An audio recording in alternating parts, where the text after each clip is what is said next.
ପିଲାମାନେ ଆମେ 7 ନମ୍ବର ପଂକ୍ତି ଆମେ ସାରିଥିଲୁ ଭାରତ ଭାବନା। ତେଣୁ ଆମେ ଦେଖିବା ଏଇଠି 8 ନମ୍ବର ପଂକ୍ତି। 7 ନମ୍ବର ପଂକ୍ତିରେ ଆମେ ଆଲୋଚନା କରିଥିଲୁ ଯେ ସେଇ ଯୋଉ ଇନ୍ଦ୍ରପ୍ରସ୍ଥ ହସ୍ତିନାପୁର କଥା। ଇନ୍ଦ୍ରପ୍ରସ୍ଥ ହସ୍ତିନାପୁର କୌରବ ପାଣ୍ଡବମାନଙ୍କର ଗୌରବ ନାଇଁ କେଉଁଠି ଅଛି ଆଜି ପଚାରିଛନ୍ତି। ଏ ଯମୁନା ନଦୀକୁ ତ୍ୱାହି ଦେଇ କହିଛନ୍ତି ଯେ ଯମୁନା ନଦୀ ଏ ଯୋଉ ତରଙ୍ଗରେ ସୁନ୍ଦର କରୁଥିଲୁ ତୁ, ଏ ଯମୁନା ନଦୀ ଯେମିତି କ୍ରୀଡ଼ାରତ କରୁଥିଲୁ ସେଇ ସମୟରେ ସେ ଯମୁନା ପରିଚିତ ଧାରାରେ ଏବେ ମଧ୍ୟ ବହୁଛି, କିନ୍ତୁ ସେଇ ଯୋଉ ଗୌରବ ସେଇ ଯୋଉ ଧନ ଐଶ୍ୱର୍ଯ୍ୟ ଆଉ ନାହିଁ। ବୁଝିଗଲା। ତାପରେ ଦେଖିବା 8 ନମ୍ବର ପଂକ୍ତି। ଏଇଠି ପିଲାମାନେ ଦେଖ ମହାଭାରତର କ'ଣ ଲେଖା ହେଇଛି? ମହାଭାରତର ମହାଗୀତ କଥା ଭାଳି ବିସ୍ମୟ ହୃଦୟ ପୂର୍ଣ୍ଣ ନୁହଁ କାହାର। ବିସ୍ମୟ ଆଶ୍ଚର୍ଯ୍ୟରେ, ବିସ୍ମୟ ମାନେ ଆଶ୍ଚର୍ଯ୍ୟରେ, ହୃଦୟ ପୂର୍ଣ୍ଣ ନୁହଁ କାହାର। ଏ ଯୋଉ ମହାଭାରତର ମହାଗୀତ, ମହାଗୀତ କୋଉଟା ନା ଅର୍ଜୁନ, ନାଇଁ ତ ତୁମର ଯୋଉ ମହାଭାରତର ମହାଗୀତ, ମହାନ ଗୀତ ବା ଅମର କାହାଣୀ, ମହାଭାରତର ଅମର କାହାଣୀ। ମହାଗୀତ ମାନେ କ'ଣ? ଅମର କାହାଣୀ। ମହାଭାରତର ମହାନ ଗୀତ ବା ମହାଭାରତ ଗୋଟିଏ କ'ଣ ଗୀତ, ମହାଗୀତ। ସେଇ ମହାଭାରତର ମହାଗୀତ କଥା ଭାଳି, ଭାଳି ମାନେ ଭାବିକିରି, ବିସ୍ମୟ, ବିସ୍ମୟ ମାନେ ଆଶ୍ଚର୍ଯ୍ୟରେ, ବିସ୍ମୟ ମାନେ କ'ଣ ଆଶ୍ଚର୍ଯ୍ୟରେ, ହୃଦୟ ପୂର୍ଣ୍ଣ ନୁହଁ କାହାର। ମାନେ ହୃଦୟ ଅର୍ଥାତ୍ ମନ ସମ୍ପୂର୍ଣ୍ଣ ଭାବରେ ଭରି ଯାଏ ନାହିଁ, ନୁହଁ କାହାର। ନୁହଁର ମାନେ ନୁହଁ କାହାର ଅର୍ଥାତ୍ ସେ ଯୋଉ ମହାଭାରତର ମହାଗୀତ କଥା ଶୁଣି ଆଶ୍ଚର୍ଯ୍ୟରେ ହୃଦୟ ପୂର୍ଣ୍ଣ ନୁହଁ କାହାର। ତେଣୁ ଏଇଭଳି ଗୋଟେ ମହାଭାରତ ଯୁଦ୍ଧ ହେଇଥିଲା ବୋଲି ସେଟା ଆଶ୍ଚର୍ଯ୍ୟ ଲାଗେ ସମସ୍ତଙ୍କୁ ଏବଂ ହୃଦୟ ପୂରେ ନାହିଁ, ମନ ପୂରେ ନାହିଁ। ଘୋର ଭୈରବ କୁରୁକ୍ଷେତ୍ର ରଣସ୍ଥଳୀ ବିଶାଳ ଜଗତେ କାହିଁ ପଟାନ୍ତର ତାର। ତେଣୁ ଘୋର ଭୈରବ, ଭୈରବ ମାନେ କ'ଣ? ଘୋର ଭୈରବ ମାନେ ଘୋର ଭୟାନକ। ଭୟାନକ ଜାଣିଛ, ଭୟାନକ ଯୁଦ୍ଧ ଧ୍ୱନି। ଯୋଉ ଘୋର ଭୈରବ ମାନେ ଭୟାନକ ଯୁଦ୍ଧ ଧ୍ୱନି ଯୋଉ ହେଇଥିଲା ମହାଭାରତରେ। ତେଣୁ କୁରୁକ୍ଷେତ୍ର ରଣସ୍ଥଳୀରେ, ଯୁଦ୍ଧସ୍ଥଳୀରେ, ଯୁଦ୍ଧ ଭୂମିରେ ଯେଉଁ ଭୟାନକ ଯୁଦ୍ଧ ଧ୍ୱନି ହେଇଥିଲା, ବିଶାଳ ଜଗତେ କାହିଁ ପଟାନ୍ତର ତାର। ତେଣୁ ଏ ବିଶାଳ ଜଗତରେ, ପୃଥିବୀରେ, ତା ସହିତ ପୃଥିବୀର ଅନ୍ୟ କୌଣସି ମାନେ ପଟାନ୍ତର ନାହିଁ। ମାନେ ପଟାନ୍ତର ମାନେ ତାର କୌଣସି କମ୍ପ୍ୟାରିଜନ, କୌଣସି ତୁଳନା ନାହିଁ। ମହାଭାରତ ଯୁଦ୍ଧର କୌଣସି ତୁଳନା ନାହିଁ। ନାହିଁ ଦେଶ ରବି ତଳେ ଯହିଁ ଏକା ହବେ, ମହାରଥୀ ମହାବାହୁ ଏତେ ବୀରମଣି। ନାହିଁ ଦେଶ ରବି ତଳେ, ନାହିଁ ଦେଶ, ଏଇଭଳିଆ ଦେଶ ନାହିଁ। କ'ଣ କହୁଛନ୍ତି ନା ଏଇଭଳିଆ ଦେଶ ନାହିଁ। କ'ଣ ନା ଯୋଉଠିକି ଏଇଭଳିଆ ଦେଶ ନାହିଁ, ଯୋଉଠିକି କ'ଣ ନା ଯୋଉଠିକି ରବି ତଳେ, ଏଇ ଯୋଉ ସୂର୍ଯ୍ୟଙ୍କ ତଳେ ବା ଏ ପୃଥିବୀରେ ବୋଲି କୁହାଯିବ, ପୃଥିବୀରେ ଯହିଁ ଏକା ହବେ ମାନେ ମହାରଥୀ ମହାବାହୁ ଏତେ ବୀରମଣି। ଏତେ ମହାବାହୁ, ମହାରଥୀ ମାନେ ବଡ଼ ଯୋଦ୍ଧା। ମହାରଥୀ ମାନେ କ'ଣ? ବଡ଼ ଯୋଦ୍ଧା। ମହାରଥୀ ମାନେ ବଡ଼ ଯୋଦ୍ଧା। ମହାବାହୁ ମାନେ ବହୁତ ପ୍ରବଳ ବାହୁଧାରୀ, ଶକ୍ତିମାନ, ବୀର ମଣି କେଉଁଠି ନଥିବେ, କେଉଁଠି ନଥିବେ। ଦାନା ନଳ ଜିଣି ତେଜେ ମାତିଲେ ଭୈରବେ। ଦାନା ନଳ ଜିଣି ମାନେ କ'ଣ ନା ଦାବା ନଳ, ଦାନା ନଳ ନାହିଁ, ଦାବା ନଳ ଜିଣି ମାନେ କ'ଣ? ବଡ଼ ଯୁଦ୍ଧକୁ ଜିତିକିରି ବା ବଡ଼ ମାନେ ଗୋଟିଏ ଅଘଟଣକୁ ଜିତିକିରି କ'ଣ କଲେ ନା ଦାବା ନଳ ଜିତି ତେଜେ ମାତିଲେ ଭୈରବେ। ତେଜେ ମାତିଲେ ଭୈରବେ କ'ଣ? ସେମାନେ ଭୟଙ୍କର ମାତିଲେ, ଭୟଙ୍କର ଯୁଦ୍ଧ ହୋଇଥିଲା, ଭୟଙ୍କର ମାତିଲେ। ପ୍ରତାପେ କମ୍ପିତ କରି ବିପୁଳ ଧରଣୀ, ସେ ବୀରମାନେ ଯୋଉ ମାତିଲେ ସେଇ କଥା ଲେଖାଇଛି।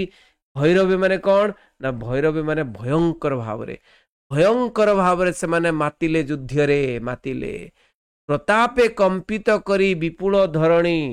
ତେଣୁ ଏଇ ଯୋଉ ଯୁଦ୍ଧରେ, ଏଇ ଯୋଉ ପ୍ରତାପରେ ସେମାନେ କମ୍ପନ କରି କମ୍ପାଇ ଦେଇ विपुल धरणी समग्र पृथ्वी को कंपाई देथिले समग्र विपुल धरणी माने समग्र पृथ्वी को कंपाई देथिले महाबाहु भीष्म द्रोण कर्ण भीम अर्जुन अर्जुनी माने ए सबु जो माने भीष्म द्रोण कौन भीम अर्जुन महाभारत प्रसिद्ध वीर मान कथा कह जाइछि। हाँ तेणु एठी आउ किए ना अर्जुनी माने हेई पारे दुर्योधन अर्जुनी माने हेई पारे दुर्योधन। हाँ तो किंतु भीष्म द्रोण कर्ण भीम अर्जुन ये मानकर जो युद्ध महाबाहु माने अन्यायर अत्याचार रे चिर जर्जरित अन्यायर अत्याचारे चिर जर्जरित सर्वथा जड़ित कुसंस्कार अंधकारे थिलाई भारत भूमि जुगांत पीड़ित।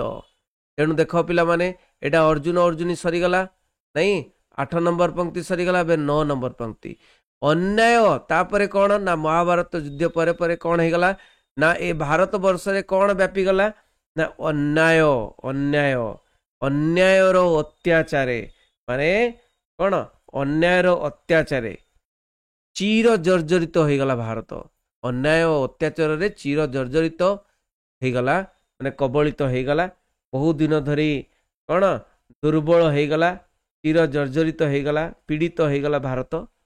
तेणु सर्वथा जड़ित कुसंस्कार अंधकारे सबुठी देखागला कौन सर्वथा महाभारत युद्ध परे परे जो युग आसिला से भारत रे सर्वथा जड़ित माने संपूर्ण भाव रे कौन जड़ी रहिला ना भारत कुसंस्कार अंधकार जड़ी रहिला खराब धारणा रे जड़ी रहिला अज्ञान अंधकार रे जड़ी रहिला नहीं।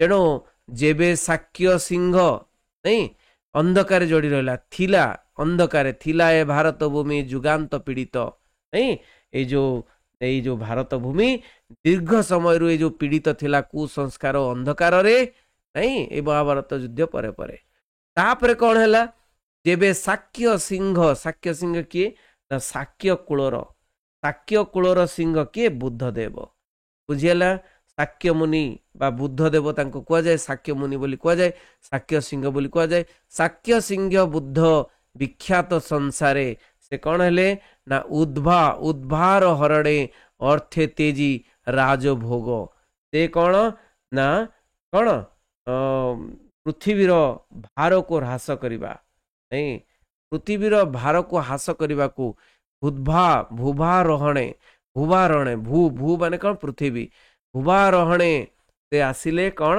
ना भूभारहणे माने पृथ्वीर भार को ह्रास करने पापर भार को ह्रास करने अन्यायर भार को ह्रास करने से जन्म नेले बुद्ध विख्यात संसारे ए विख्यात संसारे से आविर्भाव हेले विख्यात संसारे से आविर्भाव हेले एमिति ना माने अर्थ तेजी राजभोग माने कौन ना राज सिंहासन भोग न करी राज सिंहासन को भोग न करी राजसिक सुख को भोग न करी राजकीय आडंबर को भोग न परी से कौन ना राजकीय भोग न करी से पृथ्वीर पाप अन्याय भार को ह्रास करने को आसिले पाप अन्याय भार को ह्रास करने को आसिले भूभार हरण भूभार माने पृथ्वीर भार को भार पापर भार को हरण करने को आसिले पापर भार को हरण करने को आसिले तपस्या सागरे मज्जी लभिले से जले तपस्या सागरे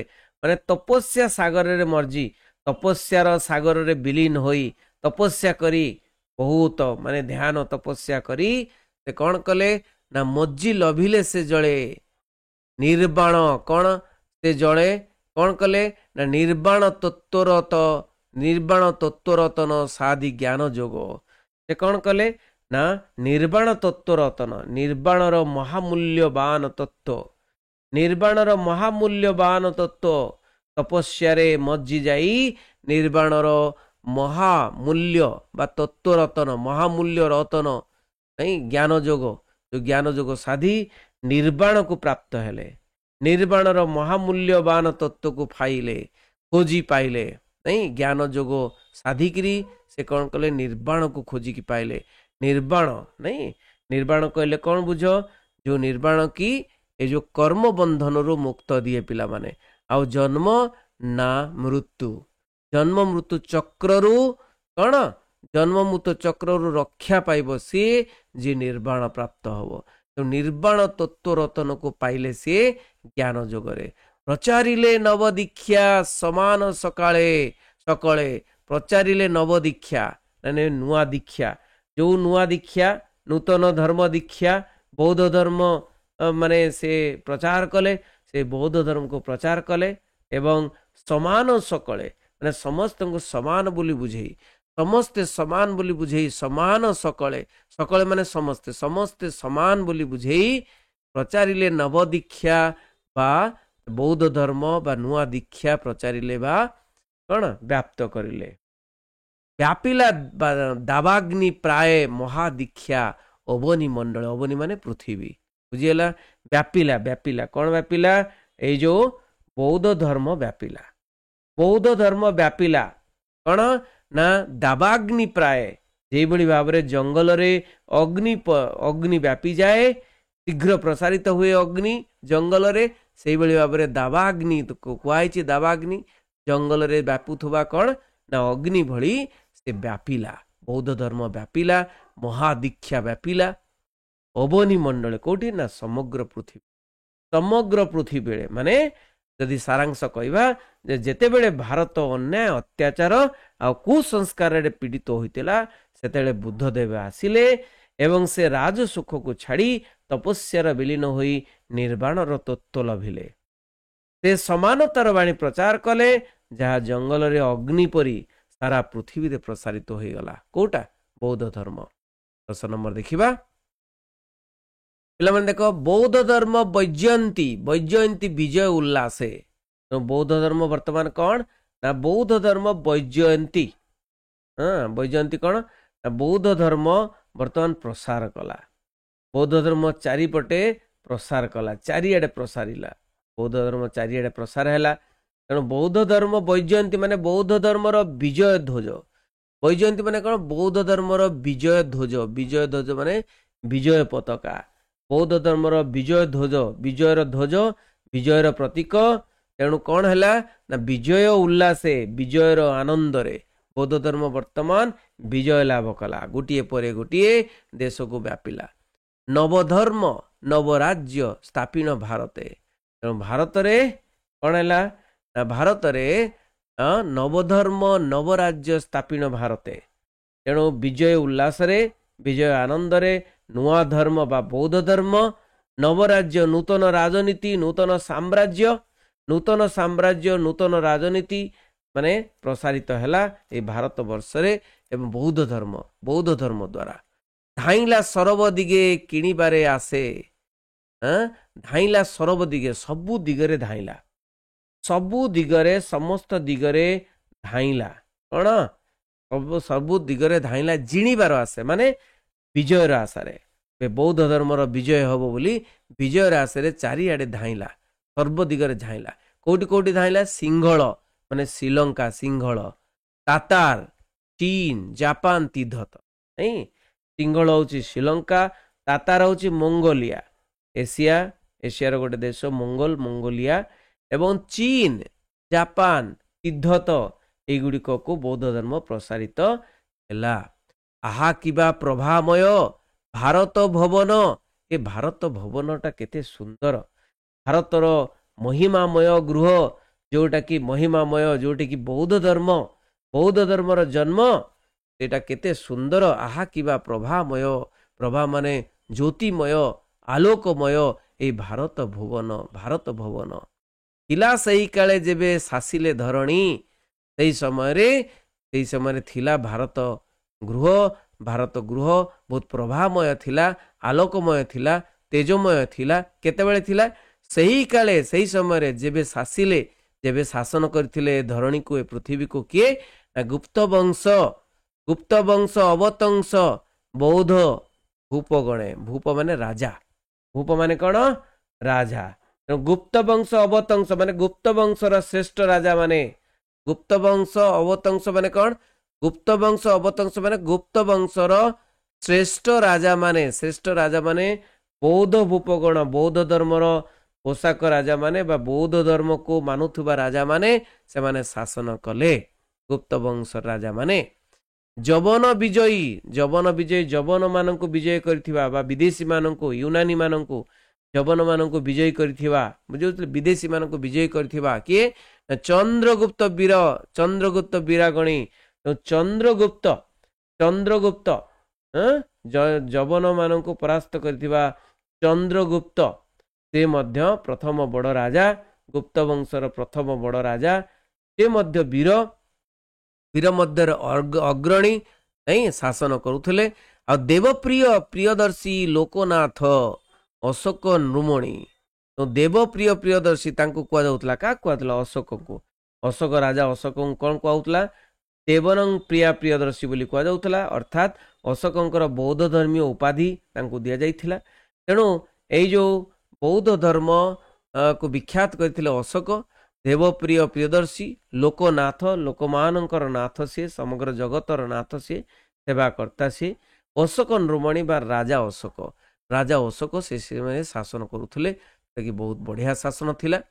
तापर शेष पाराग्राफ देखिबा शेष पंक्ति नभश्चुंबी पर्वत दमी शिल्प बळे वर्तमान कथा कहते ता पूर्व मुझे 10 नंबर टाको बुझे दूची पिला माने जे बौद्ध धर्म विजय रे भारत रे नुआ धर्म नुआ साम्राज्य स्थापित हैला श्रीलंका चीन जापान तिब्बत पर्यंत यह प्रसारित हैला आ सेतेबेले चंद्रगुप्त अशोक परी महान बौद्ध राजा माने समग्र पृथ्वी को कौन तांको आदर्श रे नीति दया आदर्श रे मोहिथिले। अच्छा तापर देखिबा लास्ट नभश्चुंबी पर्वत दमी शिल्प बळे कालगर्भ खर्बकारी किर तिनिचय गांधार कर्णाट पुणी गुर्जर उत्कले निर्मिले कौशले एही नरपतिचय नहीं देखिबा प्रथम रु पढ़िबा नभश्चुंबी माने कौन ना नभश्चुंबी माने आकाश नभ माने कौन आकाश नभ माने आकाश आकाश को छुई पर्वत आकाश छुआ पर्वत दमी शिल्प बळे कौन दमी शिल्प बळे शिल्प शक्ति रे शिल्पर बळे माने शिल्प शक्ति रे भारत रे केवल जे धर्म नुहे शिल्प भी कथा आलोचना कराइछंती शिल्प बळ रे नहीं नभश्चुंबी बा आकाश छुआ पर्वत दमी शिल्प बळ रे कालगर्भ खर्बकारी किरतिनिचय कालगर्भ खर्बकारी माने समयर गर्भ को कौन कमाई देथिबा समयर गर्भ को नमाई देथिबा नम्र करि देथिबा कालगर्भ खर्बकारी समयर गर्भ को कम कर देथिबा कौन ना किरतिनिचय माने कौन कीर्तिर किरति माने कौन कीर्ति माने कीर्ति है कीर्ति निचय माने कीर्तिर संभार गौरवर संभार कीर्तिर संभार को गुड़िक ना गांधार किए कीर्तिर संभार शिल्पर कीर्तिकर संभार गांधार कौन ना प्राचीन भारतर शिल्पकलार प्रसिद्ध केन्द्र होचंदी गांधार कर्णाट नहीं कर्णाट मध्य गोटे जगह आउ गुर्जर माने गुजरात उत्कल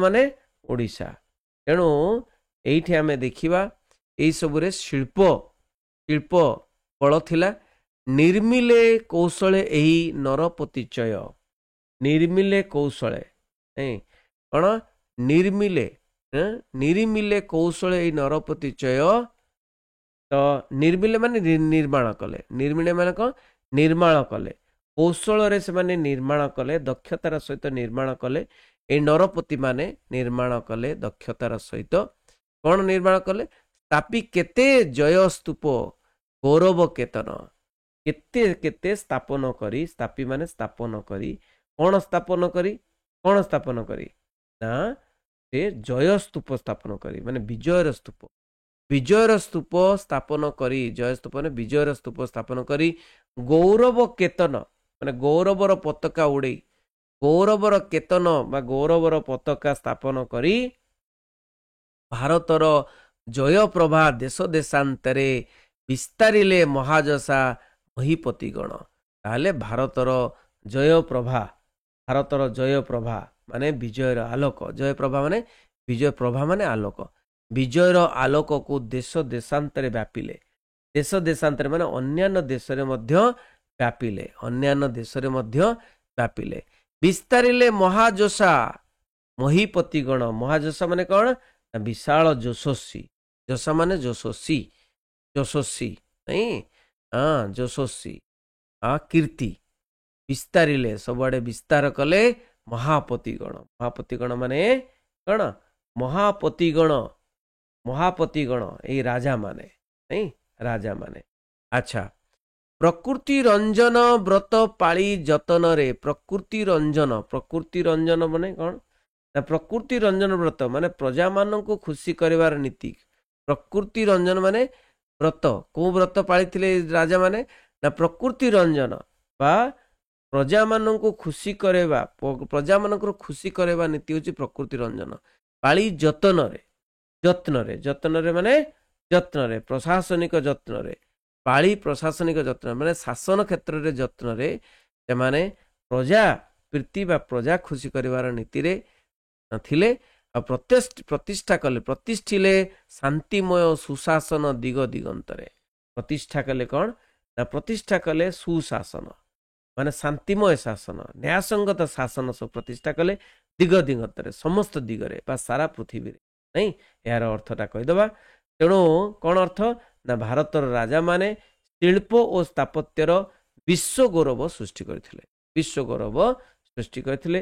ଗାନ୍ଧାର, ଗୁଜରାଟ, ଉତ୍କଳ ଆଦିରେ କ'ଣ? ନା ସ୍ତୂପ, ମନ୍ଦିର, ମୂର୍ତ୍ତି ସବୁ ତିଆରି କରିଥିଲେ ଏବଂ ଭାରତର ଗୌରବକୁ ସାରା ବିଶ୍ୱରେ ପ୍ରସିଦ୍ଧ କରିଥିଲେ।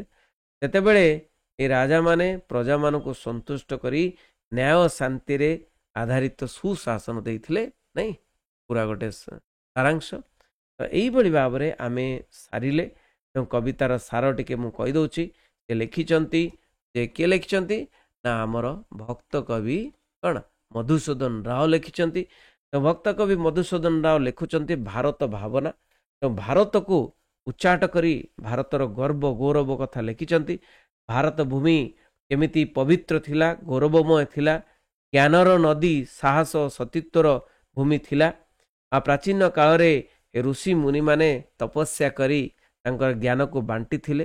କ୍ଷତ୍ରିୟମାନଙ୍କର ବୀରତା ଓ ନାରୀମାନଙ୍କର ପବିତ୍ରତାରେ ଉଜ୍ଜଳ ଥିଲା ଏ କ'ଣ? ଏଇ ଯେଉଁ ଭାରତବର୍ଷ। ଆଉ ଅଯୋଧ୍ୟା, ହସ୍ତିନାପୁର, ଇନ୍ଦ୍ରପ୍ରସ୍ଥ ପରି ସହର ଗୁଡ଼ିକ এই ଦେଶର ବୀର ମହାରଥୀ ସତୀ ନାରୀମାନଙ୍କର କାହାଣୀ ଶୁଣାଇଥିଲା। ରାମାୟଣ, ମହାଭାରତ ପରି ମହାକାବ୍ୟ ଗୁଡ଼ିକ ଏହି ଭୂମିରେ ଜନ୍ମ ନେଇଥିଲା। ଯାହାଫଳରେ କ'ଣ? ନା ଭୀଷ୍ମ, ଦ୍ରୋଣ, ଅର୍ଜୁନ, ଭୀମ, ରାମ, ସୀତାଙ୍କର ପରାକ୍ରମ ମହିମା ସବୁ ଅମର ହେଇକି ରହିଥିଲା। କାଳକ୍ରମରେ ଯେତେବେଳେ ଅନ୍ୟାୟ, କୁସଂସ୍କାର, ଅନ୍ଧକାର ପୃଥିବୀକୁ ଘେରିଥିଲା, ସେତେବେଳେ ଶାକ୍ୟ ସିଂହ ବା ଶାକ୍ୟ ମୁନି ବା ଗୌତମ ବୁଦ୍ଧଙ୍କର ଜନ୍ମ ହୋଇଥିଲା। ସେ ଆଲୋକ ଆଣିଥିଲେ, ନୂତନ ଆଲୋକ ଆଣିଲେ। ତାଙ୍କର ତପସ୍ୟା, ଜ୍ଞାନ, ସମାନତାର ବାଣୀ ସାରା ଭାରତକୁ, ଭାରତରୁ ଶ୍ରୀଲଙ୍କା, ଚୀନ, ଜାପାନ, ତିବ୍ବତ ପର୍ଯ୍ୟନ୍ତ ପ୍ରସାରିତ ହୋଇଥିଲା। ଚନ୍ଦ୍ରଗୁପ୍ତ ଓ ଅଶୋକ ପରି ମହାନ ସମ୍ରାଟମାନେ ବୌଦ୍ଧ ଧର୍ମ ପ୍ରବାହକୁ ସାରା ପୃଥିବୀରେ ବାଣ୍ଟିଥିଲେ ବା ଆଲୋକ ସାରା ପୃଥିବୀକୁ ନେଇଥିଲେ। ଭାରତ କେବଳ ଧର୍ମରେ ନୁହେଁ, ଶିଳ୍ପକଳା, ସ୍ଥାପତ୍ୟ, ମନ୍ଦିର, ସ୍ତୂପ, ମୂର୍ତ୍ତିରେ ମଧ୍ୟ ଅତ୍ୟନ୍ତ ଗୌରବମୟ ଥିଲା। ଗାନ୍ଧାର, ଗୁଜରାଟ, ଉତ୍କଳ ନରପତିମାନେ ବା ରାଜାମାନେ ବିଶ୍ୱ ପ୍ରସିଦ୍ଧ ସ୍ଥାପତ୍ୟ ତିଆରି କରିଥିଲେ। ସେମାନଙ୍କର ସୁଶାସନ ଓ ପ୍ରଜାପ୍ରିୟ ନୀତି ସମଗ୍ର ପୃଥିବୀରେ ଭାରତର ମହିମାକୁ ପ୍ରଚାର କରିଥିଲା। ପିଲାମାନେ ଏଇଟା ସାରାଂଶ କହିଦେଲି। ତେଣୁ ତିନୋଟି ଭିଡ଼ିଓରେ ଏଇ ଯେଉଁ ହେଇଛି ଭାରତ ଭାବନା, କାହିଁକିନା ବହୁତ ବଡ଼ କବିତା, ତେଣୁ ବୁଝିନେବ ନିହାତି। ତେଣୁ ମୁଁ ତୁମକୁ ପ୍ରତ୍ୟେକଟି ଏଣ୍ଡ ଭିଡ଼ିଓ ଗୁଡ଼ିକ ଦେଖେଇଦେବି। ତେଣୁ ଏଣ୍ଡ ପର୍ଯ୍ୟନ୍ତ, ପ୍ରଥମରୁ ଏଣ୍ଡ ପର୍ଯ୍ୟନ୍ତ ଶୁଣିବ, ନିଶ୍ଚୟ ବୁଝିପାରିବ। Thank you very much. ରହିଲି। ବନ୍ଦେ ଉତ୍କଳ ଜନନୀ।